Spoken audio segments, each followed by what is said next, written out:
Good? Yes. Everybody, it's Roque with CarTexOnline.com. We're going to do a new trend, a new way of bottom loading.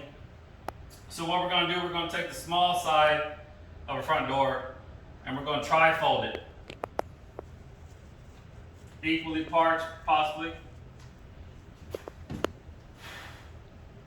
Alright. It's already sprayed it. What I'm going to do is handle it like this.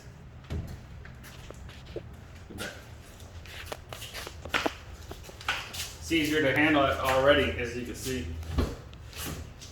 It's already sprayed. Let's respray it. So I'm going to grab the tab of the edge of the front and lay it in there. Lock this back side down. Since we got slip on it, we're just going to unfold it like so. Just like that.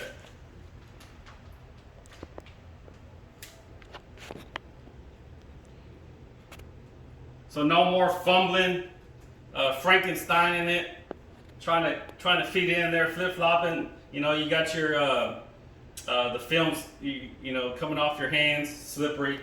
I'm in Texas. I'm going to name this Texas 3-step. Thank you, CarTexOnline.com. All right, shut up.